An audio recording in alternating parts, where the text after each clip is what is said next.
하나님처럼 사는 하나님의 자녀. 아멘.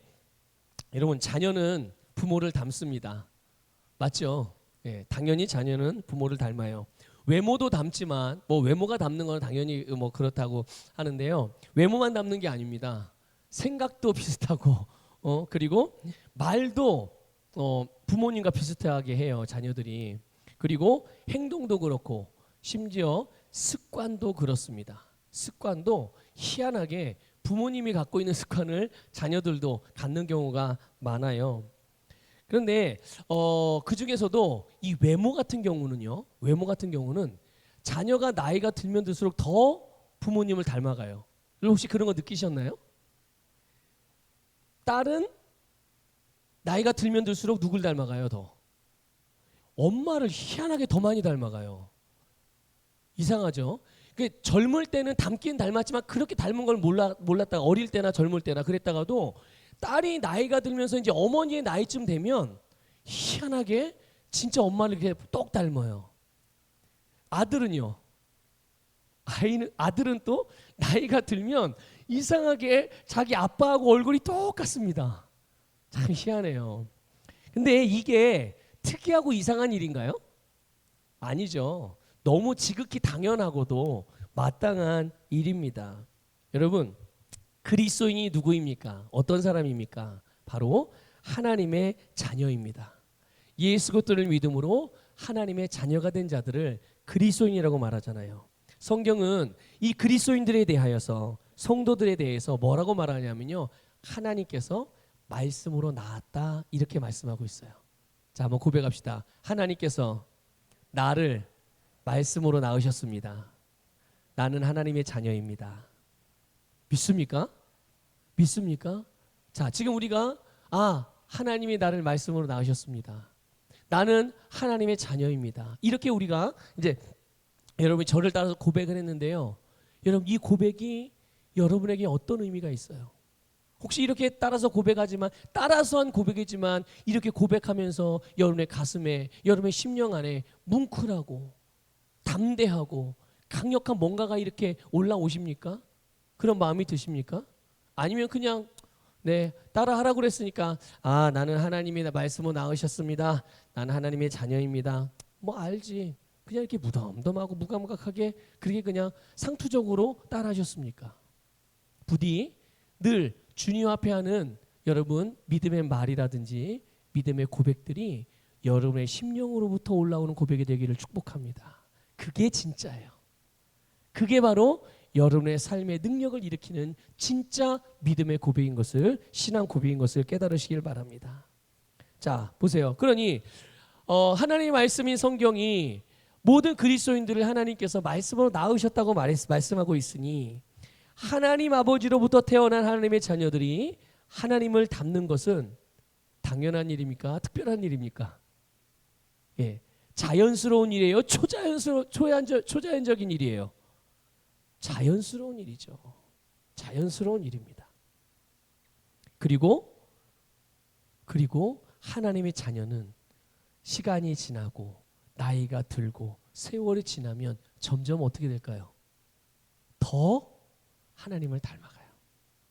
더 하나님스러워지고 더 예수 그리스도다워지고. 이해가 되시나요? 믿으십니까? 예. 그런데 만일 내가 예수 그리스도를 믿는데 시간이 지나면 지나서 점점 더 완악해지고 점점 더 강팍해지고 점점 더 율법적이 되어지고, 그렇다면 여러분들 뭔가 잘못되어 가고 있는 거예요. 하나님의 자녀는 시간이 지나면 지날수록 정상적인 주님과의 관계라면, 말씀대로 하나님을 섬기고 있다면, 말씀으로 여러분의 삶을 살아가고 있다면, 시간이 지나고 나이가 들수록 여러분, 우리가 더욱 하나님을 닮아가는 것은 당연한 일인 줄 믿습니다. 하나님을 굳이 닮으려고 애쓸 필요도 없어요. 여러분 한번 보세요. 여러분의 자녀, 다 자녀들이 있으시죠? 자, 여러분의 자녀가 엄마 아빠인 여러분들, 부모인 여러분들을 닮기 위해서 막 애쓰고 노력하는 자녀가 있었나요? 혹시 그런 거 보셨어요? 애쓰고 노력하지 않아도 저절로 닮습니다. 그렇죠? 저절로 닮아요. 왜냐하면 여러분으로부터 난 자녀니까. 여러분의 DNA가, 여러분의 유전자가 자녀들에게 있으니까. 하나님의 자녀도 마찬가지예요. 굳이 하나님을 닮으려고, 아버지를 닮으려고 애쓰고 노력할 일이 아니에요. 아버지를 닮기 위해서 아버지처럼 생겨야지 그래서 성형 수술하는 친구들 있나요? 없어요. 우리는 그렇게 할 필요도 없어요.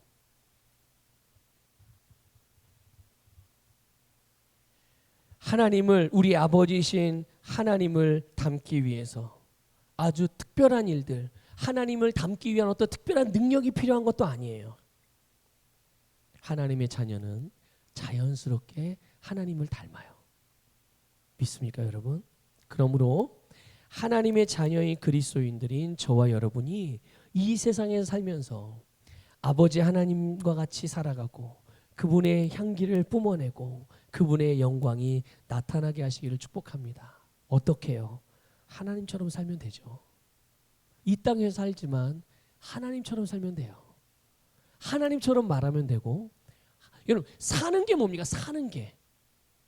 여러분, 산다는 게 뭐예요? 우리가 말하는 게 그냥 사는 거예요. 우리가 행동하는 게 그냥 사는 거예요. 우리가 생각하는 것도 우리가 사는 거고, 우리가 뭔가를 선택하는 것도 사는 거고, 내가 가정생활하는 것도 사는 거고, 직장이나 사업장을 운영하는 것도, 직장생활하는 것도, 사회생활하는 것도 내가 사는 거의 한 일부분이잖아요. 그게 우리의 삶을 이루고 있는 요소들 하나하나 아니겠습니까? 그런데 우리의 삶을 이루는 요소들 하나하나 가운데 살아가는 삶을 하나님처럼 살면 되는 거죠. 하나님처럼 말하고, 하나님처럼 생각하고, 하나님처럼 행동하고. 믿습니까? 그것이 여러분 오늘 하나님의 자녀가 이 땅에서 살아가는 마땅한 그런 자연스러운 삶이라는 것을 깨달으시기를 축복합니다. 우리가 지난 수요일에 여호수아가 이스라엘 백성들과 더불어서 가나안의 7 족속 중에 하나인 히위 족속에 속한 기브온 족속과 조약을 맺었다는 내용들을 우리가 말씀을 나눴어요. 그런데 여러분, 이 조약이라는 게 지금도 그 계약, 어떤 약속, 이거 굉장히 중요한 거가 되지만 그 당시에도 마찬가지였어요. 근데 이 조약이 어떤 단순히 그냥 이렇게 그 계약서에 도장을 찍는 그 이상의 의미가 있었단 말이죠. 우리는 이 조약을, 우리가 뭔가 계약하면 도장 찍고 만약 계약을 파기하면 어떻게 해요? 일정 부분에 그냥 수수료만 지불하든지 위약금만 내면 되잖아요. 그런데 당시에 이런 조약 계약의 관계에 있어서 그걸 어떻게 했냐면요, 새를, 날짐승, 그러니까 비둘기 같은 그 산비둘기나 집비둘기, 그거를 잡아가지고요 배를 가릅니다. 반을 쪼개요. 그리고 나서 그걸 가운데다 놓고 약속을 하는 거예요, 서로. 이게 무슨 의미냐면요, 우리가 이렇게 약속을 하지만 이 약속을 어느 한쪽에서든지 깨면, 안 지키면 어떻게 된다? 이 새가 반이 갈라져서 죽은 것처럼 그 사람에게는 이런 벌이 임한다. 이렇게 된다. 그러니까 약속을 깨는 것은 곧 죽음을 의미하는 거예요. 그러니까 약속을 함부로 해서도 안 되는 것이고, 또 약속을 했다면 반드시 어떻게 해야 되는 거예요? 예, 무조건 반드시 지켜야 되는 거예요. 그런 의미로서 조약을 맺었단 말이죠. 그러니까 이 약속, 계약, 이런 것에 대한 그 의미가 굉장히 중요하게 부여가 되어져 있었던 거죠. 과거에는, 이 성경 속에서는. 그런데 지금 이스라엘 백성들과 기브온이 맺은 약속이 그런 약속이고, 게다가 그걸 누구 앞에서 맺은 거예요? 하나님 앞에서. 하나님 앞에서 약속을 맺었고 하나님 앞에서 맹세한 일이에요. 그러니까 이거를 파기할 수 있어요, 없어요? 예, 이거는 물론 그 계약과 관계 가운데 어떤 불합리한 속였다든지 거짓말했다든지 사기를 쳤다든지 이런 내용으로서 계약을 했다면 물을 수 있는 어떤 그런 기회도 있습니다, 있기는. 그런데 기본적으로는 그 약속은 파기할 수 없는 아주 굉장히 중대한 의미를 담고 있는 거죠. 그래서 근데 그 약속 가운데는, 그래 너와 나는 동맹이야, 단순히 이런 게 아니죠. 그 동맹이라고 약속을 조약을 한 그 안에는 뭐가 들어있냐면요, 서로가 서로에 대한 의무와 책임이 담겨 있는 거예요. 그래서 기브온 족속은 이스라엘에 대하여 어떻게 해야 되는 거죠? 종으로서, 이스라엘 백성의 종으로서 나무를 나르고 짐을 나르고 나무를 하고 이런 그 육체적으로 힘든 일들을 이스라엘 백성들을 위해서 하는 것이 기브온 사람들이 해야 될 일이고, 그럼 반면에 이스라엘 백성들은 어떻게 해야 되나요? 기브온 사람들을 지켜주고 그들의 생존에 필요한 것들을 제공해주고 그들을 보호해주는 것이 이스라엘 백성들이 그들과 약속한 약속에 대한 의무고 감당해야 될 책임이란 말이죠. 그런데 이런 조약이 이루어졌어요. 이게 지난주에 우리가 나눴던 말씀이고요. 이렇게 기브온이라는 지역이, 이 나라가 족속이 이스라엘과 이런 약속을 했다고, 그래서 그들의 종이 되기로 했다고, 이 얘기들이 주변에 일파만파 소문이 퍼지기 시작했어요. 그랬더니 주변에 있었던 그 가나안, 그 지역 가나안 땅에 살고 있었던 족속 중에 가장 강력했던 5개의 부족이 있었어요. 5개의 도시국가가 있었어요.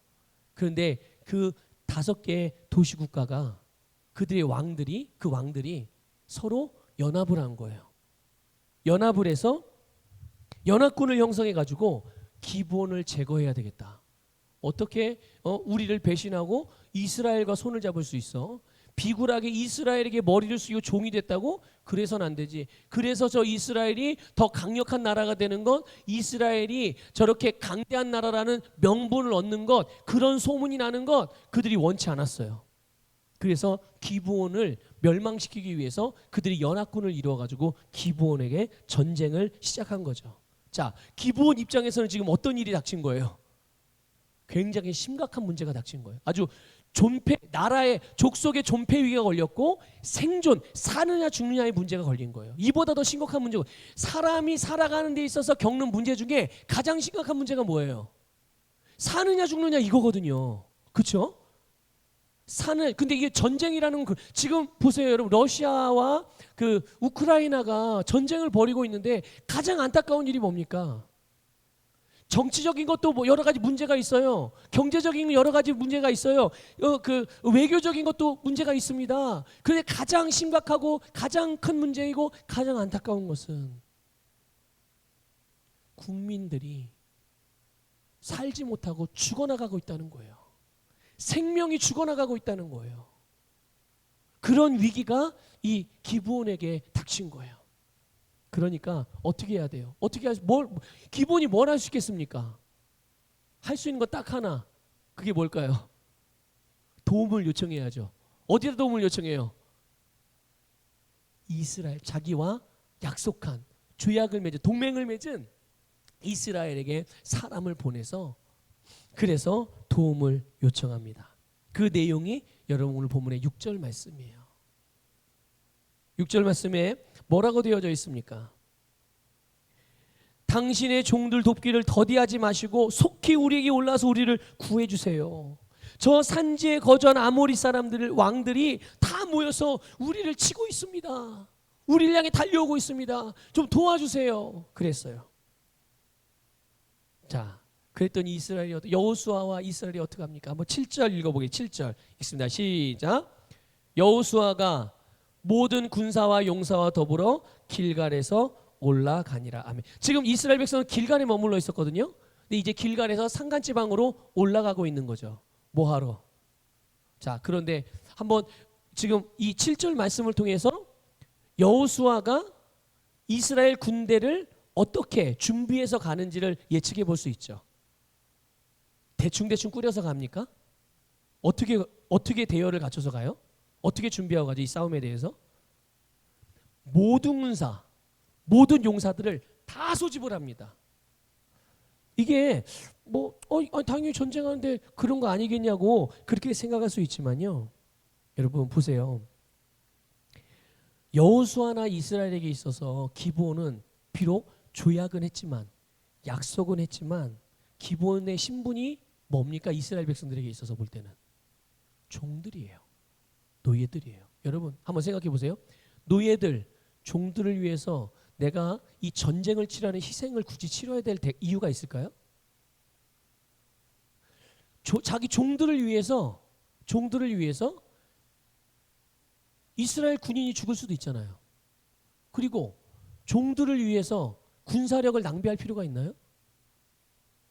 굳이 그럴 필요도 없어요. 그냥 신용만 하면 될 수가 있죠. 책임에 면피하기 위해서. 조약을 맺어놓고 아무것도 안 해? 이러면은 손가락질 당하고 안 되잖아요.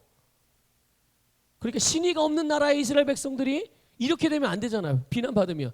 그러니까 그런 책임에 대하여 면피하기 정도의 수준만큼만 그냥 대충 해서 그냥 돕는 신용만 해도 될 텐데, 여호수아는 기본을 위해서 최선을 다해서 도와요.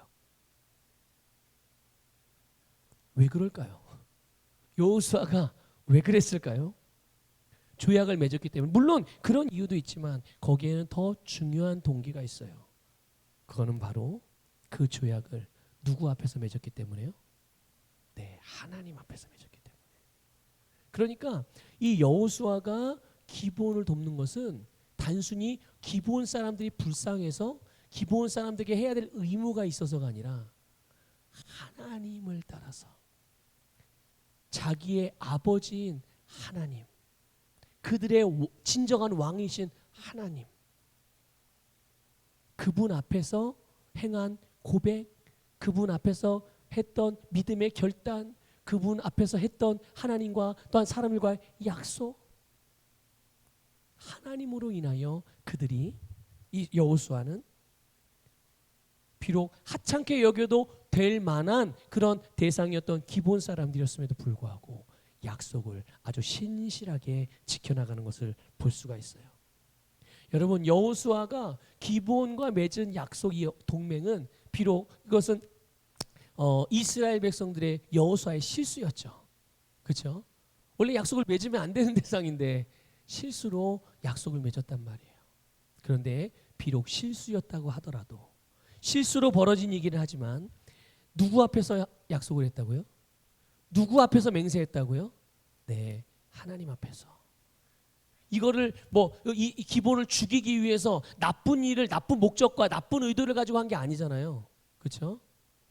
그렇기 때문에 여호수아는 그 앞에서 아주 신실하게 행동했다는 것을 우리는 알 수가 있어요. 신실함. 이것이 바로 하나님의 본성이에요. 하나님의 본성 중에 하나가 뭐라고요? 네, 신실함. 아까 말씀을 나누면서 서두에서 말씀드렸죠. 자녀는 누구를 닮는다고요? 아버지를 닮아요. 우리의 영원한 아버지이신 하나님, 그분이 어떤 분입니까? 그분은 신실하신 분이세요. 여러분, 신실하다는 거는 뭘 보고 신실하다는 거죠? 이걸 다른 말로 풀어서 말하면 믿을만하다는 뜻이거든요. 믿을만한. 믿을 수 있다는 의미예요. 그래서 성경을 창세기부터 계시록을 다 보면 성경 전체는 하나님의 신실함을 보여주는 책이에요. 하나님이 얼마나 신실하신지. 그래서 하나님은 단 한 번도 변한 적이 없어요. 그 신실함을, 하나님의 신실한 성품, 그 하나님의 신실한 본성을 어떻게 나타내셨습니까? 그것은 딴 게 아니에요. 하나님께서 말씀하신 대로, 하나님께서 약속하신 대로 단 한 번도 어기거나 변한 것 없이 항상 그렇게 행하심으로 당신의 신실함을 나타내셨어요. 여러분, 우리가 하나님의 자녀로서 신실한 사람, 믿을 만한 사람으로서 이 세상을 살아가는 것, 어떻게 이게 뭘 보고 우리가 하나님의 자녀로서 신실하게 살아갈 수가 있을까요? 내가 말하고 약속한 것을 그대로 행하는 겁니다. 내가 말은 해놓고, 말은 A라고 해놓고 행동은 B로 하고, 약속을 여기저기 사람들과 남발해놓고서 하나도 지키는 게 없어. 그건 신실한 사람이 아니죠. 그건 신실한 사람이 아니에요. 여러분, 하나님의 자녀로서 우리가 하나님의 생명과 그분의 본성으로 거듭났다는 것을 깨달으시기를 축복합니다. 그러므로 여러분, 우리 역시도 신실한 본성을 따라서 행할 때 우리를 통해서 우리의 세상에 하나님의 신실함이 나타나게 되고 드러나게 될 줄 믿습니다. 우리가 믿는 바대로, 그리고 우리가 그 믿는 것을 말하고 그 말한 것을 말한 대로 행하는 우리의 생각과 말과 행동이 같은 것, 그것이 신실함이고, 그런 사람을 사람들은 믿을 만한 것이고, 사람 앞에서만 그럴까요? 하나님 앞에서는 더욱 그렇습니다. 하나님 앞에서 말한 것, 하나님 앞에서 약속한 것, 하나님께서 우리에게 주신 말씀, 내가 고백한 것 그대로 내가 행동으로 행하는 것을 보시면서 하나님은 우리를 신실하게 여기시고, 신실한 자들에게 하나님은 더 많은 일들을 맡겨주시는 줄 믿으시기를 주님의 이름으로 축복합니다. 여러분, 그래서 신실함은요 대상을 가리지 않아요. 그러니까 여호수아도 보세요. 종들이었지만 아버지신 하나님을 닮은 신실한 심령을 가지고, 신실한 마음을 가지고, 비록 종이지만 그들에 대하여 약속을 지켜나가는 것을 볼 수가 있어요. 여러분, 하나님의 신실함은 대상을 가리지 않는다는 것을 깨달으시길 바랍니다. 하나님이 부자 앞에서만 신실하십니까? 가난한 사람 앞에서는 아니에요? 반대로 가난한 사람 앞에서만, 하나님은 약자의 하나님이시니까 가난한 사람한테만 신실하시고 부자들한테는 그러면은 신실하지 않나요? 아니에요. 하나님은 부자나 가난한 자나, 나이가 어린고 젊은 자나 나이가 많은 사람에게나, 남자에게나 여자에게나, 대한민국 사람에게나 미국 사람에게나 중국 사람, 어느 나라 사람에게든 모두에게 하나님은 신실하신 분이세요. 하나님의 신실함이 상황과 환경에 따라서 달라졌습니까? 아니요. 상황과 환경과 상관없어요. 그러니까 신실하다 그러는, 그러니까 믿을 만한 거예요. 상황과 환경에 따라서 변하지 않으니까. 상황이 이렇게 됐다고 내가 이렇게 말을 바꾸고, 환경이 이렇게 달라졌다고 내가 또 행동을 이렇게 바꾸고, 그 속된 말로 헷가닥 된다고 그러잖아요. 하나님은 그러지 않으셨어요. 하나님은 당신이 믿는 바대로, 당신이 생각하는 바대로 말씀하셨고, 약속하셨고, 약속하고 말씀하신 내용은 상황과 환경과 상관없이 어떻게든 그렇게 행하시는 놀라우신 하나님, 신실하신 하나님이시죠. 여러분, 하나님 앞에서도 사람 앞에서도 이렇게 믿을 만한 신실한 사람으로 행하시기를 주님의 이름으로 축복합니다. 여러분, 하나님과 혹시 약속해 본 적이 있어요? 제가 그런 약속을 한 적이 있어요. 이제 나중에 6월달 교역자 회의가, 우리 안산 대부지방의 교역자 회의가 저희 교회가 순서예요. 6월, 그래서 며칠이지? 6월 첫 번째, 6월 3일인가요? 금요일 날 이제 저희 교회에서 교역자회가, 그때 이제 제가 그 대부지방에 와가지고 한 번도 목사님들 사모님들 앞에서 제 간증을 해본 적은 없는 것 같아요. 그래서 제가 이제 그 시간에 잠깐 간증을 이제 하려고, 이제 여러분들에게 이미 했던 이야기들인데 한번 좀 나누려고 그래요. 그런데 하나님과 약속했던 약속 중에 하나가 있었어요. 제가 이제 몸에 그 이상이 와가지고 병원에 입원해서 검사하는 가운데 이제 막 대장암이라고 막 그 결과가 나왔을 때 하나님 앞에 그런 약속을 한 적이 있어요. 이렇게 기도했죠. 기도할 때, 하나님, 제가 이렇게 병이 들고 그래서 죽는 것은 겁나지 않습니다. 왜냐하면 내 육신의 생명이 끝나면 주님의 나라에 가니까 저는 그러면 저에게는 더할 나위 없이 좋을 일이 없어요. 하나님 나라에 가니까요. 그런데 이제 여러분들은 아시죠? 제가 어떻게 자랐는지. 예? 제가 부모님 밑에 자라지 않았어요. 할머니 밑에서, 고모님, 고모부님 밑에서 자랐거든요. 근데 그 생각이 드는 거예요, 문득. 아니, 할머니가, 우리 고모님이, 고모부님이 내가 이렇게 살다가 20살 초반에 이렇게 생명이 끝나는 거, 이것 때문에 그렇게 나를 위해서 헌신하시고 나를 위해서 희생하셨을까? 하나님, 이건 너무 억울합니다. 내가 억울한 게 아니라 그분들에게 너무 억울한 일이에요. 그리고 그 당시에 저희 모교회 성도님들이 제가 그런 진단을 받고 나서요 매일 철회하셨어요. 뭐 때문에요? 저 하나 때문에. 여러분 생각해 보세요. 저는 담임 목사도 아니었고, 담임 목사는 그 당시에 그냥 또 그 당시에는 제가 그 교회를 다니고 있었던 때 아니었어요. 그럼에도 불구하고 저 때문에 성도들이 매일 밤에 모여가지고 중보기도를 몇 시간씩 하고 예배 시간도 아닌데 하나님 저를 위해서 기도하는 분들이 이렇게 많아요. 그런데 제가 여기서 제 생애가 끝나면 저는 하나님의 나라에 가서 상관없지만 제가 이렇게 되는 것을 보기 위해서 고모부님, 고모님, 할머니가 그토록 희생하시고 헌신하며 저를 돌보신 것은 아니잖아요. 제가 이렇게 생을 마감하는 것을 위해서 저 많은 성도들이 오직 저의 치유만을 위해 저를 위해서 그렇게 밤마다 모여서 새벽 기도회마다 그 저를 위해서 중보하고 기도하시는데 하나님 저 살려주세요. 저 치유해 주세요. 그렇게 기도했어요. 그러면서 약속을 했죠. 원래도 하나님 앞에 헌신을 하며 주님을 살겠습니다라고 이렇게 약속을 했지만 그때 더더욱 간절하게 저에게서 저를 치유해 주시고 살려 주시며 더욱 열심히 더욱 하나님을 위해서 내 모든 것을 다 드려 주님을 섬기겠습니다. 그렇게 약속을 했단 말이에요. 그러면 저는 어떻게 살아야 될까요? 그런 약속을 했으니까 하나님 앞에. 가끔 그런 약속, 하나님 제가 전 재산의 얼마를 하나님께 드리겠습니다. 내가 뭐 어떻게 하나님을 섬기겠습니다. 혹시 그런 약속, 서원들 해보신 적 있어요? 지키셨습니까? 지키셔야 해요. 내가 벌받지 않기 위해서, 망하지 않기 위해서 지키라는 얘기가 아니라 우리는 신실한 사람들이잖아요. 거듭난 우리는 하나님의 본성으로 우리가 거듭난 자들이잖아요.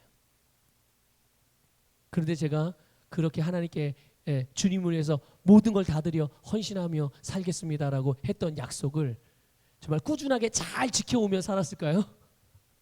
아니에요.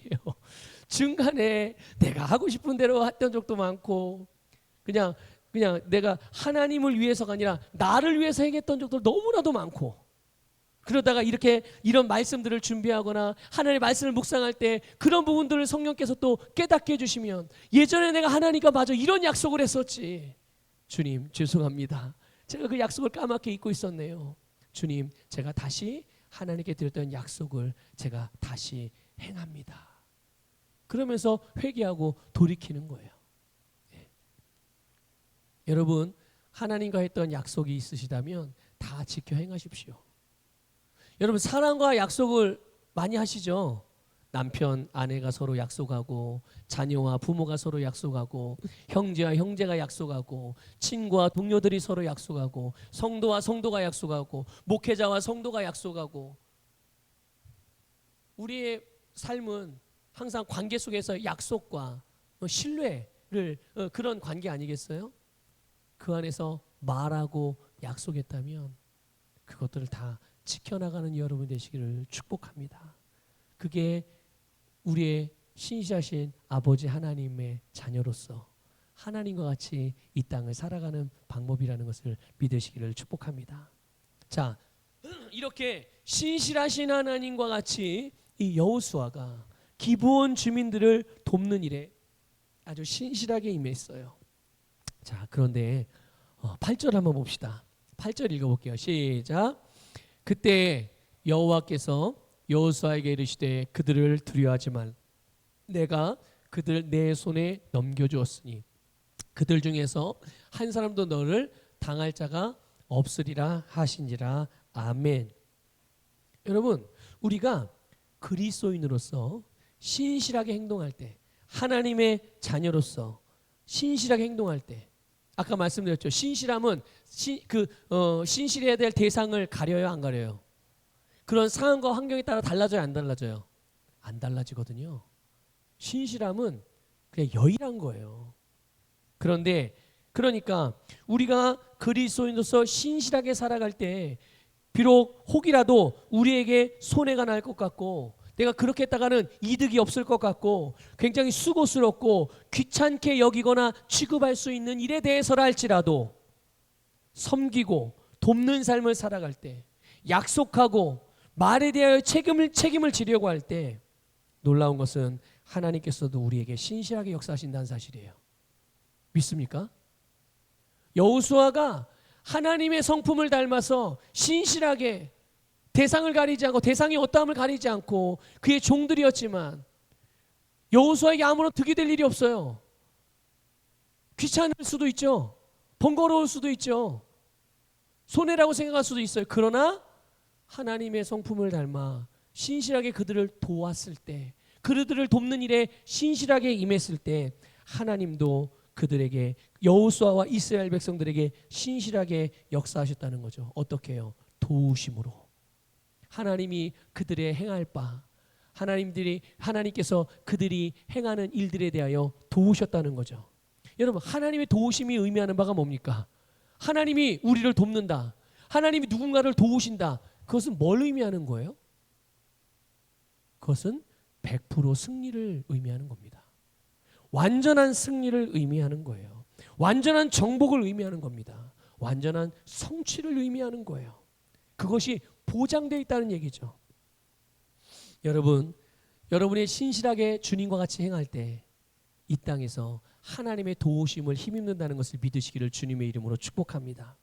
하나님, 내가 승리하기를 원합니다. 나에게 승리를 주시옵소서. 여러분, 그렇게 기도하지 않아도 여러분이 하나님과 같이 신실하게 행하면 하나님께서 여러분을 도우신다는 것을 믿으시기를 축복합니다.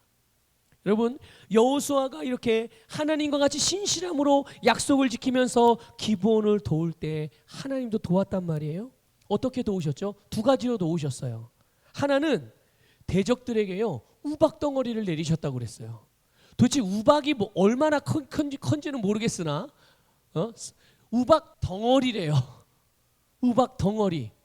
여러분이 본 중에 가장 큰 우박은 얼마 정도 했습니까? 이제까지 살아오시면서 봤던 우박 중에 가장 얼마나 우박을 보셨어요? 얼마나 거요? 콩만한 거? 네, 콩만한 우박도요, 하늘 때로 그거 맞으면 어떻게 돼요? 정말 아프죠. 그리고 작물의 이파리가 다 뚫어져요. 그렇게, 왜냐면 높은 데 떨어지니까 가속도가 붙어가지고. 자, 그런데 오늘 성경을 보니까 하나님이 이스라엘 백성들 어떻게 도와요? 우박 덩어리를 내리셨어요. 주먹만 했을까, 이게 얼마나. 그런데 하여튼 크기는 얼마나인지 우리가 예측은 할 수 없지만 중요한 것은 뭡니까? 그 우박 덩어리에 맞은 사람들은 어떻게 된 거예요? 그러니까 사람이 죽을 만큼의 크기의 우박 덩어리가 내렸다는 거죠. 그럼 여러분, 이게 얼마나 심각한 일일까요? 예? 정말 심각한 일이에요. 그런데 더 놀라운 일을 말씀드려 볼까요? 그 우박 덩어리가 내리는데 누구에게만 내려요? 누구에게만? 이스라엘 백성들의 대적들에게만. 아니, 그 전쟁을 할 때 막 뒤 엉기잖아요. 근데 희한하게 어떻게 우박 덩어리에 무슨 내비게이션이나 GPS 장치가 있는 것도 아닌데 그 우박 덩어리가 이스라엘 백성들 대적들을 찾아가서 거기에 다 내렸단 말이죠. 여러분, 이게 참 기가 찰 노릇이죠. 누가 하신 일이에요? 하나님이 하시는 일들 가운데요, 우리가 이해할 수 있는 일들이 많을까요? 이해하지 못하는 일이 많을까요? 여러분, 우리의 이해로 이해할 수 없는 일들이 훨씬 많습니다. 그러나 중요한 건 무엇입니까? 아무리 우리가 하나님이 행하신 일들, 하나님의 도우심이 이해가 안 되는 일이라 할지라도, 그런다 할지라도 우리는 그런 하나님의 역사를 통해서 하나님의 살아계심과 능력을 경험하게 되는 거예요. 그분의 능력이 함께함으로 우리는 승리하는 삶을 살아간다는 것을 믿으시기를 주님의 이름으로 축복합니다. 이런 놀라운 도우심이 여러분의 대적, 그래서 어느 정도예요? 이스라엘 백성의 칼에 죽은 대적들의 숫자보다 우박 맞아서 죽은 숫자가 훨씬 많은 거죠. 이것은 다른 의미로 말하면 이 모든 전쟁의 승리는 누구 때문에 승리한 거예요? 하나님이 주관하신 거예요. 하나님이 도우신 거예요. 여러분, 하나님의 도우시면 여러분들의 삶은 승리밖에 할 게 없어요.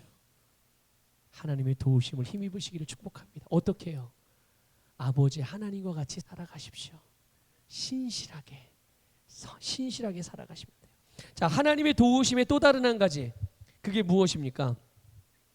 여호수아와 이스라엘 군대가 그들의 대적을 완전하게 멸하기까지. 언제까지요?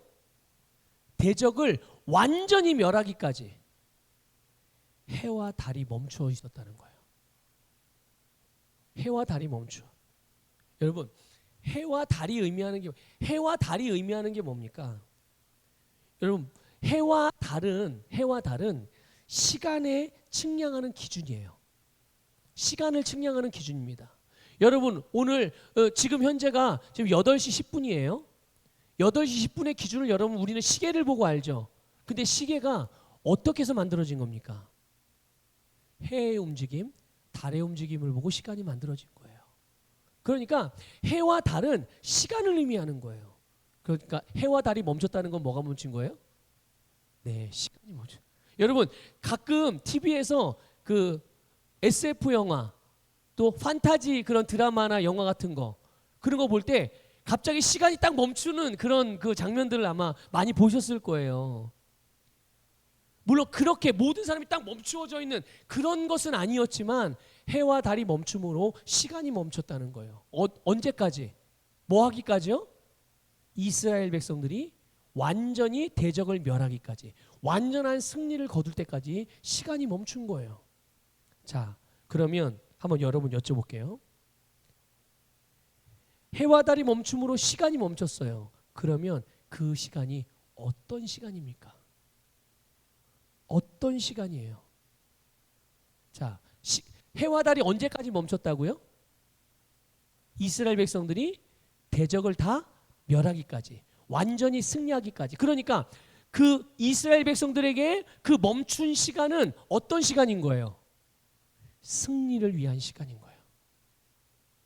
승리를 위한 시간이 그들에게 멈추어져서 완전한 승리가 끝날 때까지 그 시간이 그들에게 주어졌다는 것이죠.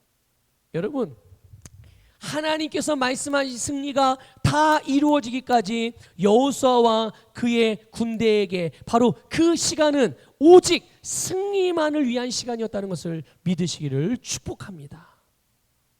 여러분, 하나님께서 우리를 도우실 때 그때는 곧 우리가 반드시 완전히 언제나 승리하는 시간인 것을 믿으시기를 축복합니다.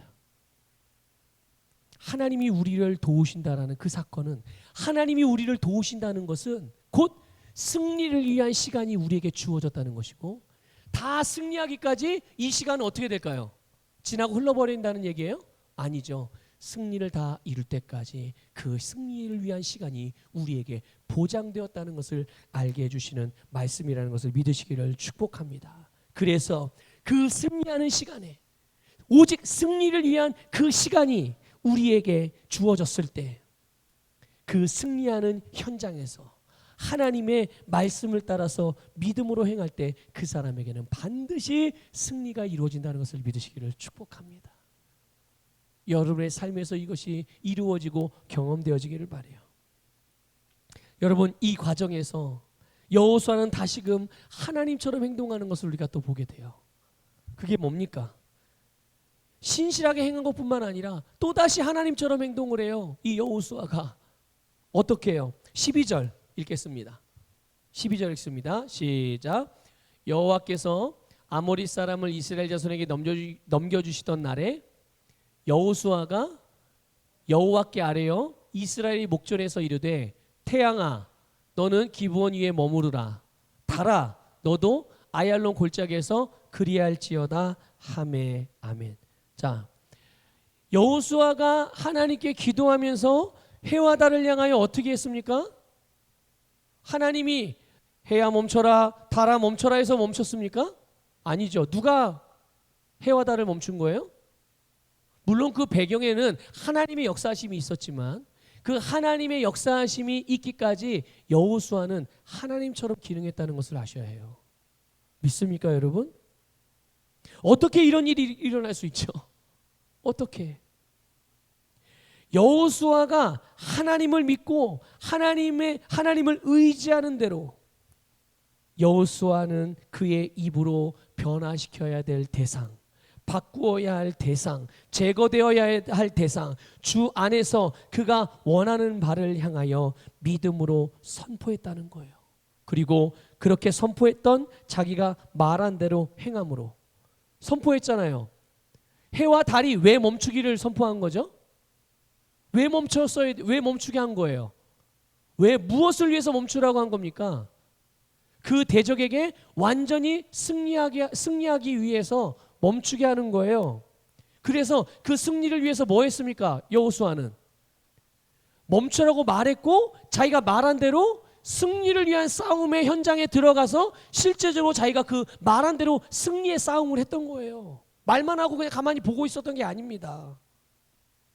그때 여호수아와 이스라엘 백성들은 하나님의 기적을 경험하게 되었고 그들을 바라보는 기브온 백성들, 그들의 대적들이었던 그 모든 아모리 족속들, 그 족속들도 여호수아와 이스라엘 백성을 통해 나타나는 하나님의 영광을 보게 되는 거예요. 놀랍지 않습니까, 여러분? 이거는 하나님께서 역사하시는 하나님의 창조의 원리입니다. 하나님께서 세상을 창조하시고 다스리실 때 하나님은 하나님이 원하시는 것을 말씀하셨어요. 그리고 그 말씀대로 어떻게 됐죠? 그대로 이루어졌죠. 그대로 됐단 말이에요. 하나님의 자녀들에게도 하나님처럼 동일한 영적인 원리가 작동되어지고 있는 거예요. 그러므로 여러분, 하나님의 자녀들이 믿음으로 믿음의 말을 선포할 때, 고백하게 될 때 그가 말한 대로 열매를 맺는 줄 믿으시기를 축복합니다. 여러분, 여호수아가 해야 멈추어라, 달아 멈추어라 말할 때, 그렇게 선포할 때 여호수아는 단 1%의 단 하나의 의심도 없었어요. 될까 안 될까 두 가지를 생각하지 않았습니다. 오직 그 마음에는 한 가지 마음, 고백하고 선포한 말의 내용도 한 가지 말, 그게 무엇입니까? 멈추어라. 오직 그가 바라는 그 내용 그것밖에 없었어요. 될까 안 될까가 없었습니다. 바로 하나님의 말씀을 따라서 이루어져야 할 일들, 그것만 여호수아는 믿음으로 선포한 것이죠. 여러분, 하나님의 자녀인 우리가 우리의 세상에서, 우리의 삶에서 하나님과 같이 이렇게 믿음으로 믿음의 말을 고백하고 선포할 때 하나님에게서 일어나는 동일한 능력과 역사들이 우리의 삶에서 일어나게 된다는 것을 믿으시기를 축복합니다. 우리는 성경을 통해서 얼마나 많은 하나님의 사람들이 이렇게 하나님과 같이 그들의 세상을 살아갔던 것을 많이 볼 수가 있습니까? 한 가지만 더 말씀을 드리고 말씀 마무리할게요. 여호수아는 그가 기브온과 한 약속에 대하여서 하나님과 같이 신실하게, 그리고 믿음의 말과 믿음의 행동으로 기브온을 도왔어요. 섬긴 것이죠. 그런데 뜻밖의 선물이 여호수아와 이스라엘에게 주어졌다는 겁니다. 여러분, 이것을 좀 잘 여러분 깨달을 수 있었으면 좋겠어요. 정말 계시의 영, 하나님의 지혜와 성령의 계시의 영이 오늘 이 부분을 여러분의 심령 깊은 곳에서부터 깨닫게 해주시는 계시가 일어나기를 주님의 이름으로 축복합니다. 이스라엘 백성들이요, 가나안 땅에 들어가서 거기서 해야 될 일이 뭐예요? 뭐 해야 되죠? 이스라엘 백성들이요?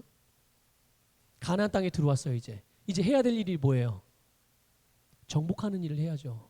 전쟁을 벌여야 되는 거예요. 그리고 이후에는 전쟁을 벌이고 난 다음엔 그들을 정복하고, 그 다음에는 뭐예요? 거기다가 씨를 심고 소출을 가꾸고 양을 치고 집을 짓고, 그게 이스라엘 백성들이 가나안 땅에서 해야 될 일이잖아요. 그러니까 이제 막 시작을 했어요. 얼마나 바쁘고 얼마나 해야 될 일들이 많아요. 그런데 기브온을 돕는 바람에, 이건 누구를 위한 일이에요? 자기들을 위한 일이에요? 기브온을 위한 일이에요? 근데 기브온을 위한 일이에요. 자기들을 위한, 조금도 자기들을 위한 일이 아니에요. 이거는 기브온을 돕는 바람에 가나안에 들어가서 정복해야 될 그 정복하는 일들이 지체되고 있는 거예요. 뒤로 밀리고 있는 거죠. 시간적으로도 그렇죠. 재정적으로도 그렇죠. 군사력도 그렇죠. 그들의 에너지도 그렇죠. 정말 그들이 들어가서 진짜 해야 될 일, 그들이 원했던 일, 그들이 계획했던 일, 가나안을 정복하는 일들과는 정말 별 상관도 없어 보이는 그런 일을 하는 것처럼 보일 수도 있죠. 가나안을 아예 기브온을 돕는 일이. 그런데 여러분,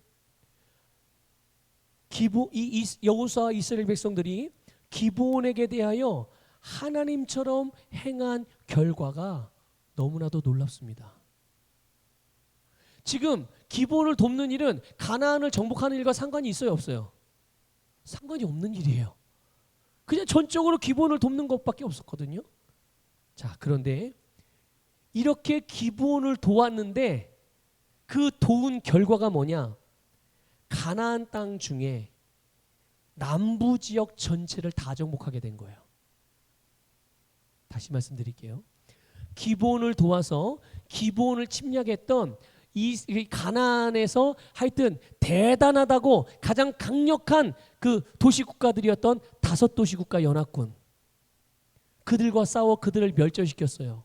그런데 그들이 차지하고 있던 땅이 어디였냐? 바로 가나안의 아래 남부 지역들이었단 말이에요. 남부 도시들이었어요. 그들의 왕도 죽었습니다. 그들의 군사들도 죽었습니다. 그들과 그리고 나서 났더니 그들의 도성에 남아 있는 건 뭐만 남은 거예요? 연약한 사람들만 남은 거예요. 아이들, 여인들, 노인들, 전쟁에 나갈 수 없는 그런, 싸울 수 없는 그런 사람들만 남은 거예요. 그래서 어떻게 됐습니까? 이스라엘 백성들은 크게 애쓰고 노력하고 그럴 거 없이 가서 그냥 차지하게 된 거예요. 여호수아와 이스라엘이 그 남부 지역을 정복하고 차지할 의도를 가지고 기브온을 도운 게 아니에요. 그저 하나님의 성품을 따라서 하나님 앞에서 말했던 고백, 하나님이 여호수아와 이스라엘이 했던 말, 하나님처럼 그냥 행한 거예요. 그런데 그래서 그 결과가 결국은 남부 지역 전체를 정복하게 되니 놀라운 열매로 나타나게 된 것이죠. 여러분, 우리는요, 작게 보이는 일이라 할지라도 하나님의 말씀을 따라서 신실하게 충성스럽게 믿음으로 살아가게 될 때 내 인생이 돌아가는 것 같이 느낄 수 있죠.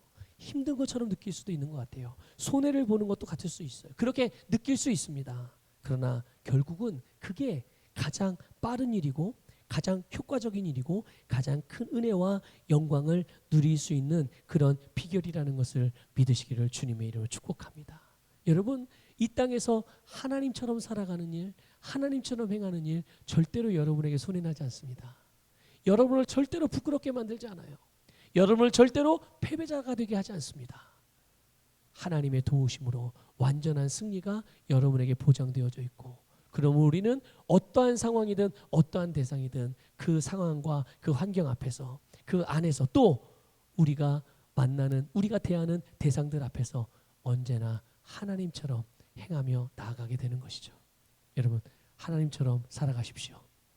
이 땅에서, 여러분의 가정에서 하나님처럼, 여러분의 일터에서 하나님처럼, 여러분의 동료와 친구들 사이에서 하나님처럼 살아가는 저와 여러분이 되기를 주님의 이름으로 축복합니다.